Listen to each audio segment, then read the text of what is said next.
Someone said, as long as the food is good, we're all okay. And I said, as long as the checks come in, we're all okay. So I don't know how to get off script. And my script says, wow, isn't this a beautiful day? Thank Hashem. So I really have to thank Hashem because the forecast was magnificent. And we had no stress today. Normally, I make the office staff crazy, and I make Chayla crazy, and the caterer crazy, and the tent company crazy, and we were calm as anything, and at the point that it started to drizzle, it was the point of no return. And you can't worry about the things that you can't change, and we're all here, and I really, really want to thank every one of you for being here, and for being a friend, and for being a supporter. Thank you so, so very, very much. This is actually the 22nd year that Chayla is hosting.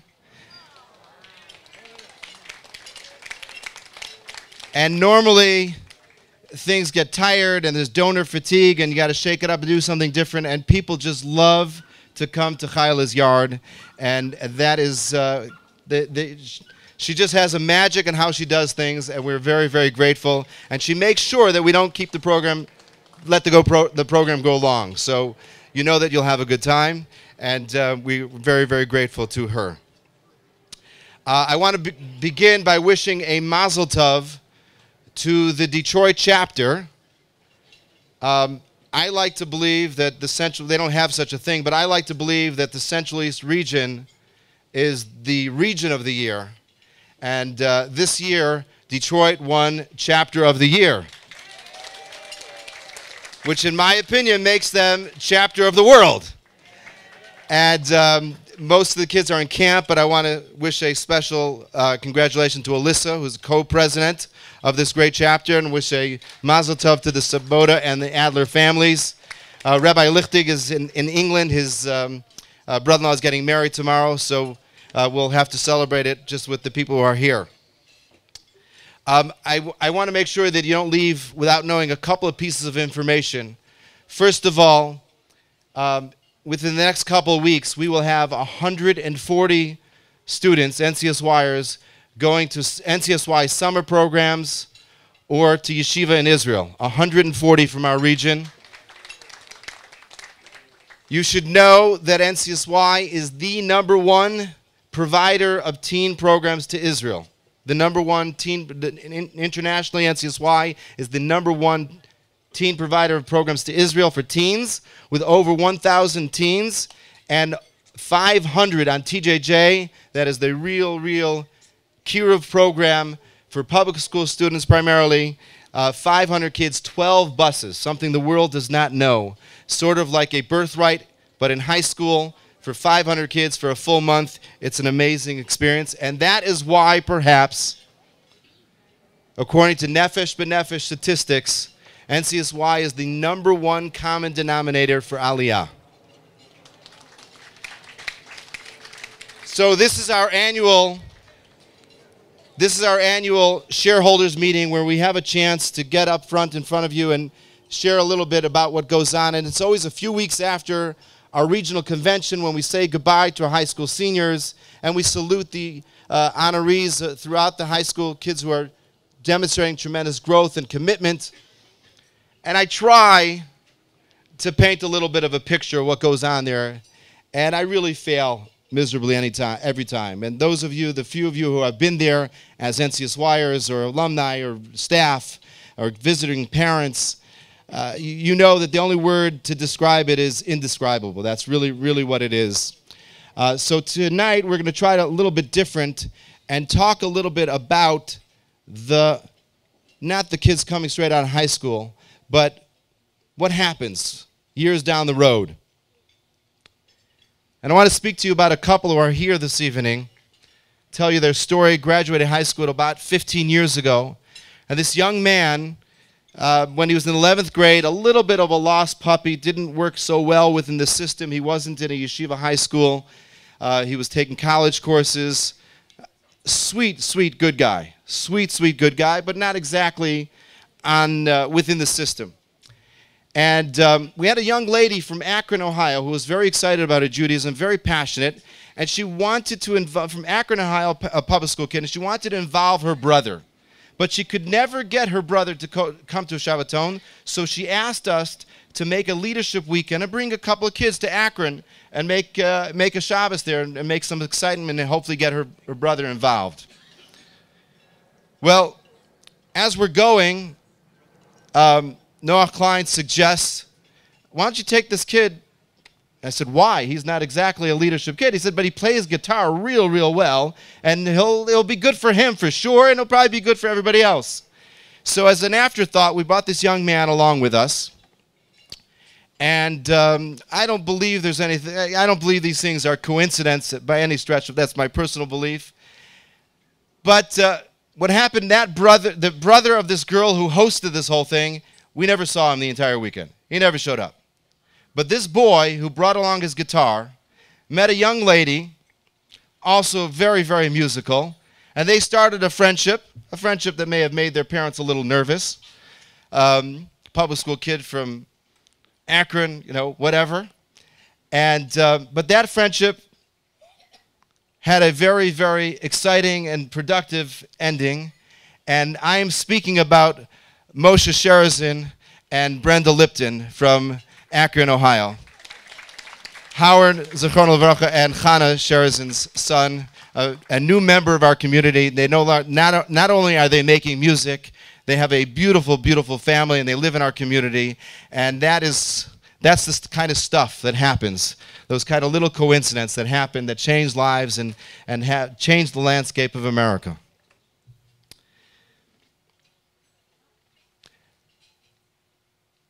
So we now have this year's crop, this year's kids in NCSY. There's a young lady who I am sure, I have no doubt that she will be one of those stars that we'll be able to showcase in years from now.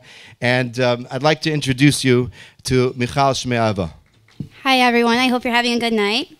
So I believe that NCSY is often associated as outreach for teenagers in public schools. But I also think that NCSY is an essential organization for modern Orthodox day school students. My family is originally from Azerbaijan, a country a part of the former Soviet Union. Growing up, they were banned from practicing our religion, but little did the communists know that their plan of spreading atheism failed, and my family including many others. My parents came to America and were determined to instill a Jewish education in their children. Me being the oldest out of my 3 brothers, began attending a kiva, and as I grew developmentally in age, my parents grew spiritually. Coming from a culture instilled with strict Sephardic roots, it was difficult to assimilate with families that belonged to a more traditional Ashkenazic culture. Since my parents had just immigrated to America, they were also stricter about certain aspects of Judaism acceptable to my Akiva friends. The concept of a Jewish girl attending a co-ed camp or Shabbaton was foreign to them. It wasn't until the 10th grade that my parents saw the positive influence that these activities had on my peers. That year, they also gave me their blessing to attend GIVE, an NCSY summer program in Israel. I returned home and immediately became involved in NCSY. My involvement with NCSY increased in Detroit tremendously, from programs such as the Jewish Scholar Programs, Latvian Learning, Shabbatons, and Chesed events. This helped me grapple with and define both my Jewish identity and my relationship with my roots. For years, I had heard the stories of my parents, grandparents, and extended family who could neither practice or learn about their Judaism.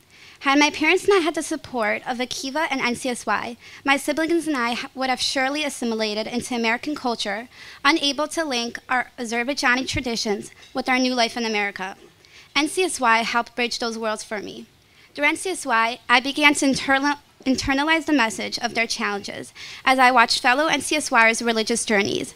Whether I witnessed how difficult it was for a public school student to read Hebrew, or that they didn't know the words in Netilat Yadayim, I saw their struggle and internally related. I began to appreciate the monumental nature of the decision my parents made to send my brothers and I to a Jewish school. As the oldest sibling, I made it my mission to help my 3 brothers appreciate the ease with which they could practice their Judaism and the gifts that they had been given through my parents' vision for a new kind of life. I am the first of my extended family to have the privilege of spending a gap year in Israel. My parents, while adjusting to the idea of sending their daughter away, are proud to provide me with this opportunity. Being a part of the NCSY community helped me to develop the courage to spend a year in Israel and afterwards attend Stern, a dream that my ancestors thought would be impossible. Thank you and have a good night. Great job. Michal, I have to tell you, the Eisenberg family, Meyer and Bessie Eisenberg, were pillars of our community, and their children have chosen very wisely to honor their memory with scholarships to students in NCSY, and you are this year's recipient of the Eisenberg Scholarship. Thank you, Eisenberg family. Congratulations. We'll get the photographer there. There are people here from all different kinds of professions. I don't know if this happens to you, but one of the most annoying questions that I always get asked is, you still do this? And it comes with like a certain tune to the question that really has connotation, like, you couldn't do better? I mean, you know, you're never going to grow up? Like, this is what you're going to do? And there are many answers to that question. Very annoying question, I got to tell you.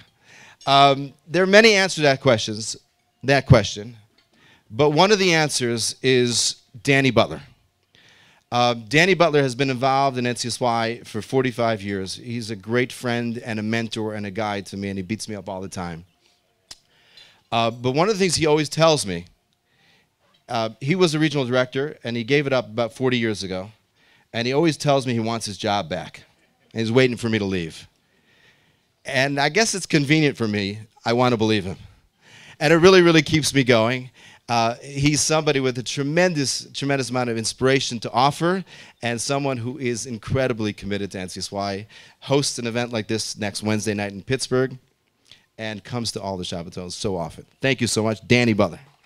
Our 24th year next week in our backyard. And my wife asked me, should we get tents this year? And I said, 0% chance of rain. So I stopped after court this morning. I stopped at home lunchtime, and I was putting my stuff in the car. And one of my neighbors was there hanging around, helping out pre-barbecue. And he said, where are you going? I said, I'm going to Detroit.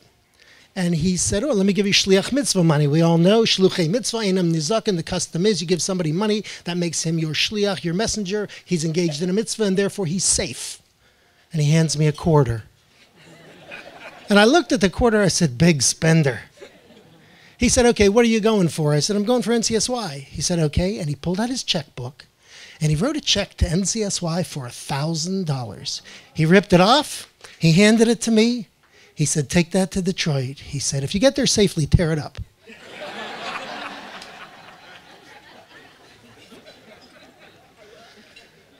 You know, we Jews, whoever you are, anybody to the left of you is probably a goy, and anybody to the right of you is probably a lunatic.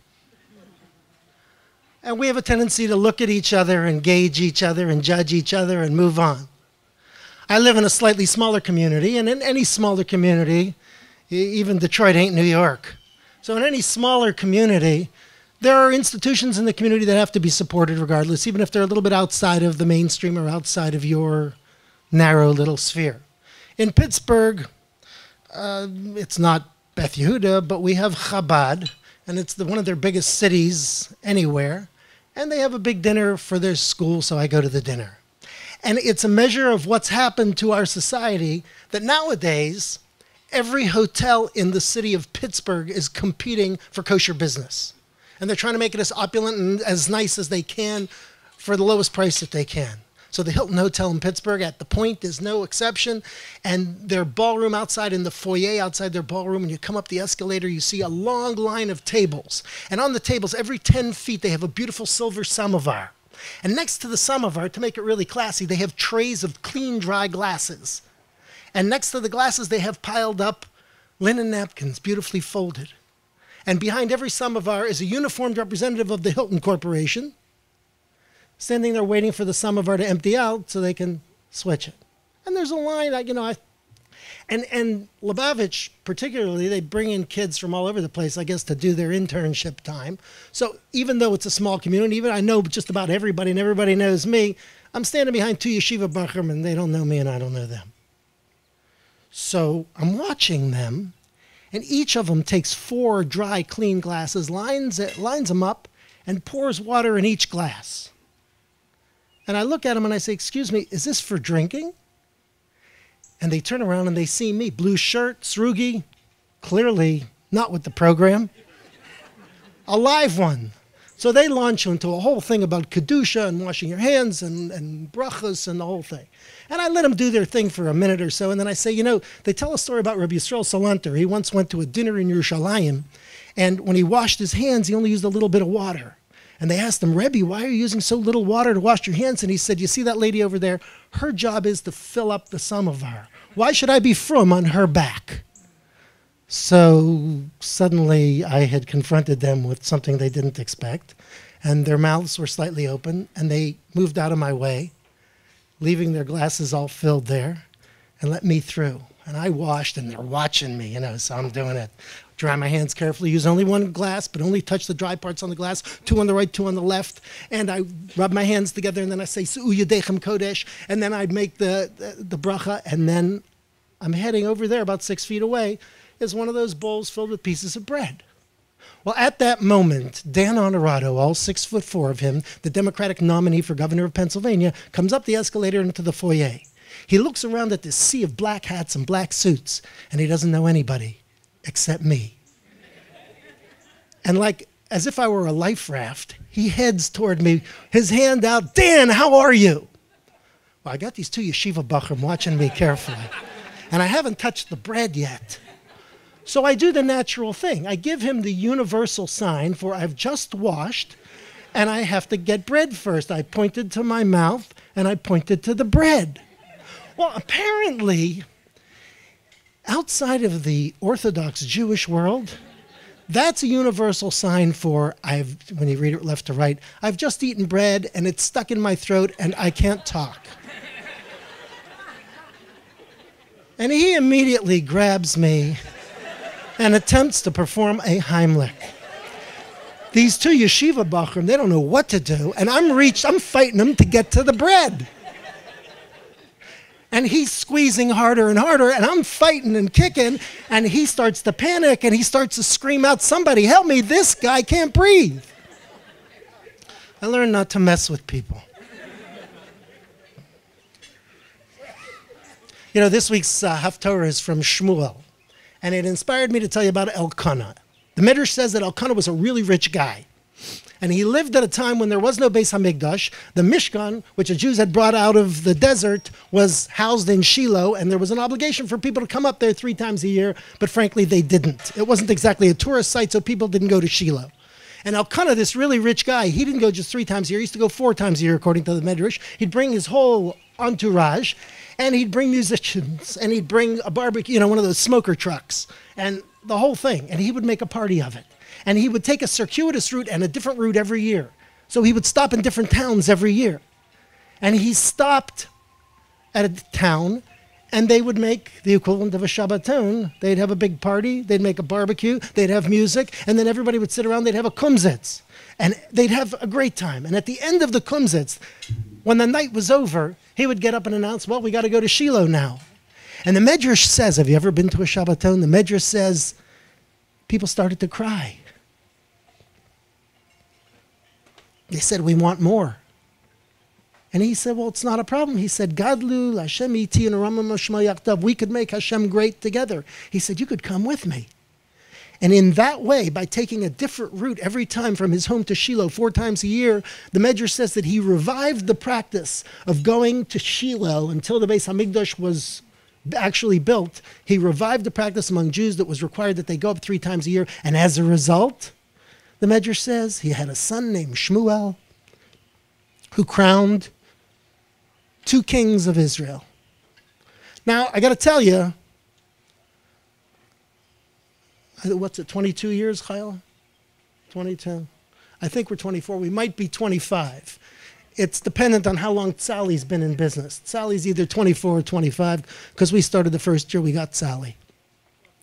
And Tzali is the guy who takes his entourage and his band, and he goes to places where it's like the circus comes to town. And he makes an incredible experience for these kids, and when it's over, if you've ever been to a Shabbaton, they're crying, and they want to go with him. And they follow him. They follow him to schools, they follow him to yeshivas, they follow him to Israel, they follow him through life. If you've never seen it, you can't appreciate it, but it's magic, and he's been doing it for a long time.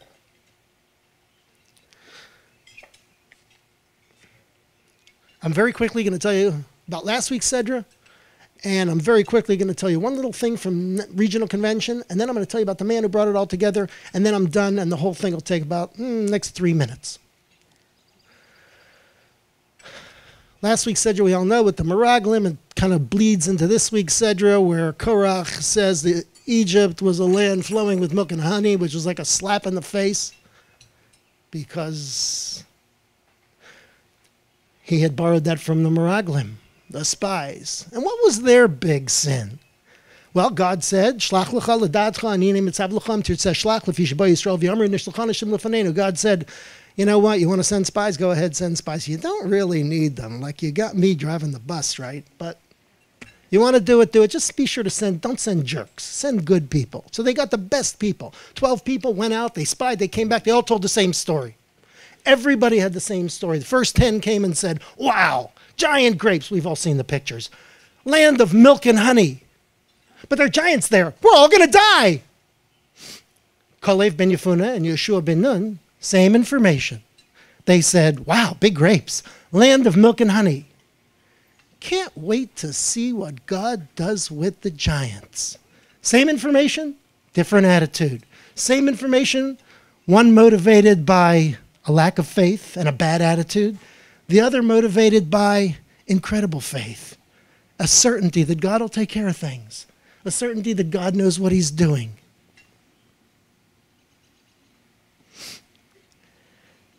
That is an essential mitzvah. It's so essential a mitzvah, that attitude thing. I hate to bring it up because my rabbi depressed everybody the other day by giving us, for just a second, when Tisha B'Av is, when Rosh Hashanah is, when Chanukah is, when Pesach is. Nobody in the summertime wants to hear about Pesach. But I can't resist, because Pesach is the definition of not having a bad attitude. You know what the Haggadah says to us? It says, Matzal Shumma. Why do we have this gut clenching, intestine clogging, house cleaning, chametz selling holiday? What's this all about? Al shum shelo hispik b'tzekom shalavosenu lahachmitz. You know why? That whole 18-minute thing, they didn't have time to make bread, so we have to remember they didn't have time to make bread. Seriously? They knew they were going on a trip. What Jew ever got... Today, I knew I was coming to a big barbecue. I got sandwiches.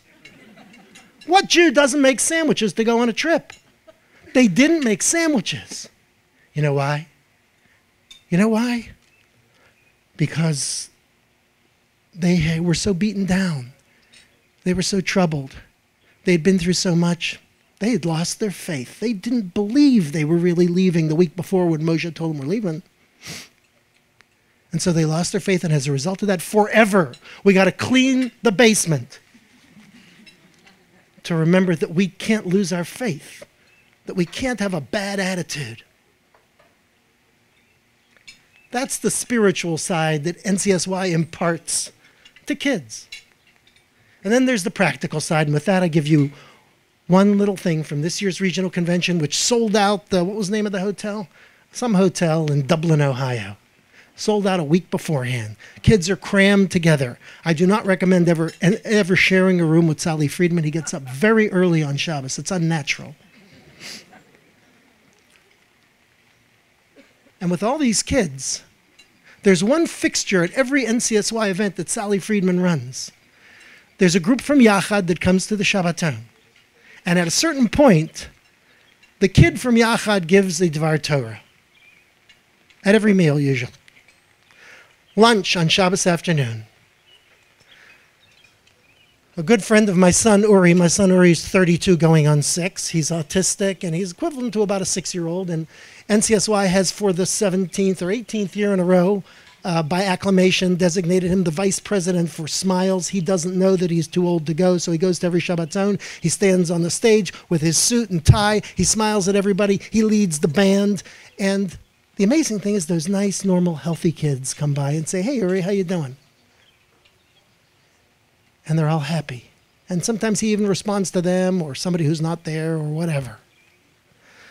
So at one point at lunch on Shabbos at the NCSY convention, a girl named Ahuva from Cleveland, I say a girl, she's not, she's a woman.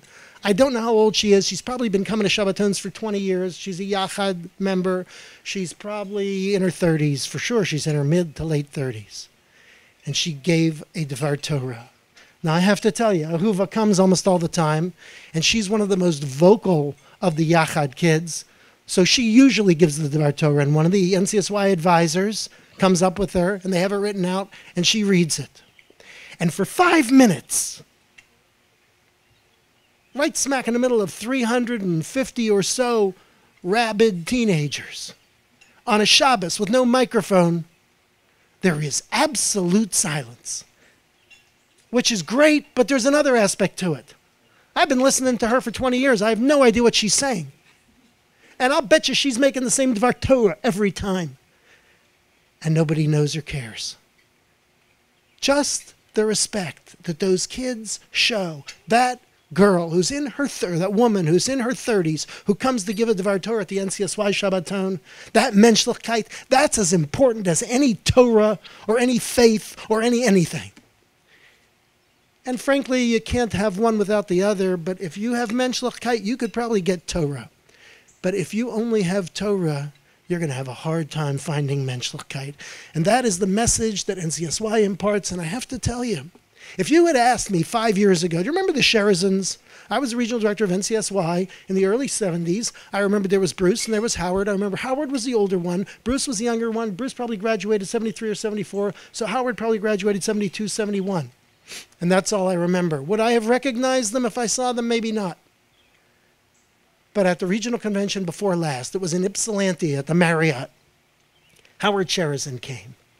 And I hadn't seen him in a long time, and we bonded and connected and sat and talked. He was fascinated by the fact that my son Mikey had a motto, Day by Glorious Day. He liked that. I was fascinated that he had a motto by which he lived his life, too blessed to be stressed. Is that right? And it was fascinating to spend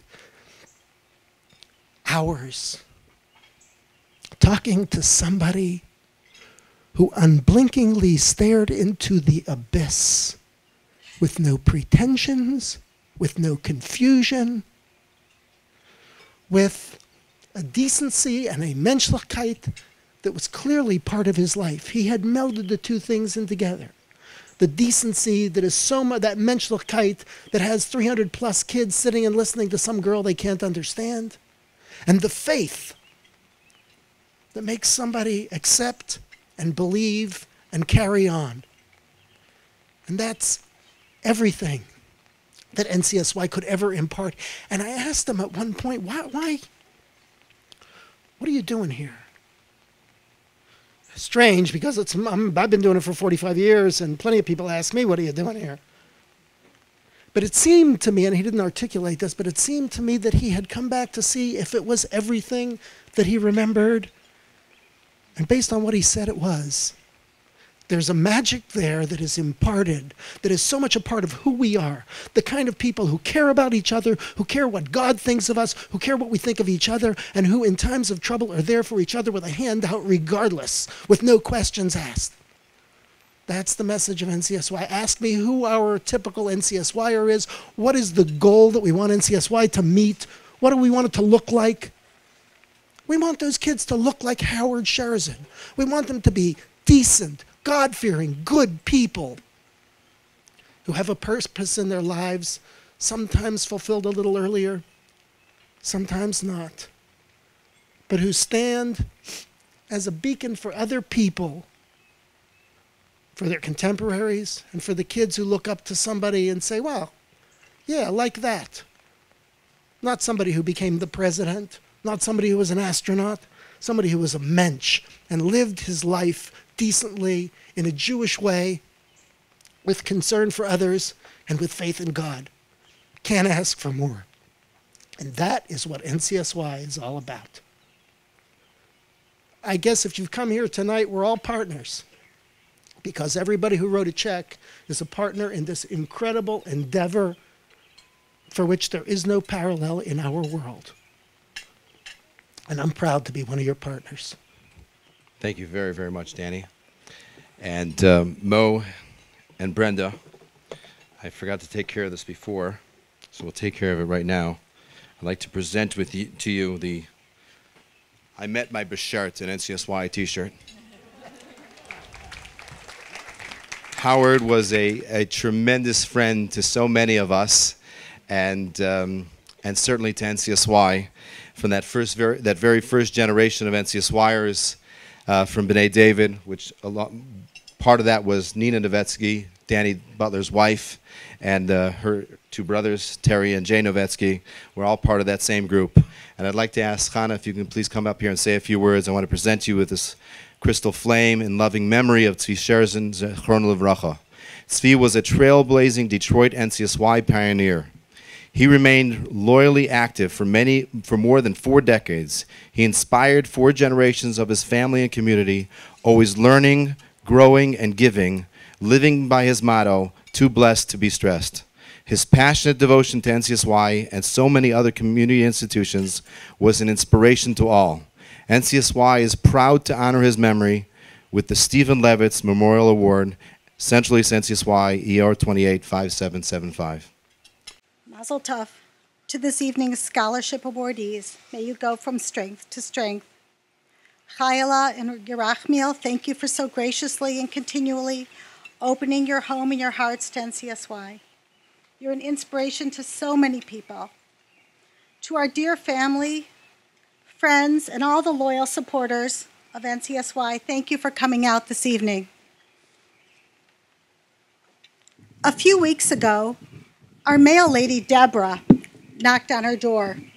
She had a big smile and tears in her eyes. Deborah shared with me how her day was brighter because as she was delivering the invitations for tonight's event, she got to see Tzvi smiling and brightening her day once again. Tzvi wasn't hoping to establish a relationship with a potential client or a Shabbos guest. He was just being himself, caring for others. When I opened the invitation, at first I thought there was a misprint because it said he inspired 4 generations of family and community. Tzvi may have been first generation with the blessing and encouragement of his wonderful parents, Betty and Paul Sherzin. Our son Moshe, who met his wife Batya on a Shabbaton in Akron, Ohio, and our daughter Leah, an advisor, who married Natan, a Yachad advisor, may have been second generation. But Azriel, Dasi, Eliana, Elisheva, Rachalea, Hananya, and Kayla Miriam are the grandchildren born from those 2 unions, and they are the 3rd generation. The 4th generation are all the Jews whom this upcoming generation will inspire. 3 years ago, Sally invited Tzvi and I to attend a regional Shabbaton. There are no words to describe the emotions and memories that were created over that Shabbos. Tzvi may have been the oldest NCSYer there, but he and I came away feeling as inspired and rejuvenated as the young participants. The growth of the young people in attendance was tangible. We would like to challenge everyone here to spend an NCSY Shabbaton. Just not all at once, because Sally won't forgive me. Be forewarned, you will definitely buy more stock shares. in NCSY. Our family is living proof that when you invest in NCSY, you're investing in the future of the Jewish people in the most impactful way possible. I want to say I wasn't planning on speaking. You can clap for my mother. She deserves it. She's good. I wasn't planning on speaking, but then I thought of a joke. As I was getting, okay, I gotta hold it. As I was getting my steak, I was thinking, how can I describe this event in one word? One word. This event is intense. You get intense? Come on, guys, come on. Thank you. No. So, someone once asked Reb Chaim Brisker, Reb Chaim Soloveitchik, what makes you different than the other Rosh Yeshivas? So he said, some Rosh Yeshivas think about the share for an hour and say it for 23. I think about it for 23 hours and say it for 1. So, Sally asked me on Wednesday, Friday in carpool, Sally said, hey Mo, you going to say a few words? So I'll say a few words. When people speak, they start speaking, there's a few different ways to start speaking. You could talk about why you were reluctant to speak for 5 minutes and then start speaking. You could say the joke. We did the joke. But now I'll do the reluctant part. We'll do both of them just for different shitas, okay? So I was reluctant because it's intense. It's very emotional. Talking about NCSY, about my father. I could really cry about NCSY, about my father. But I don't know if Sally knows this, how involved I actually was with NCSY. And I was not such a delinquent, Sally, okay? Charming, yes, of course. So I was kind of a delinquent. In my NCSY history starts about 20 years ago. So really it was about 18, but 20 sounds a lot better. I was 13, and at Yeshiva Beth Yehuda, I was definitely excelling in certain areas, but I had interests that the school curriculum did not cover, and my parents looked ahin, looked aher, and they weren't sure what to do. They tried this guy, that rabbi, guitar lessons, this, that, Boy Scouts. A scout is trustworthy, loyal, brave, clean, reverent. I forgot, I'm forgetting what all the things that the scouts do. But then my father called Steve Berg, and I saw he turned out okay. He's the national Steve Berg. Okay, very good. See, look what I did to him.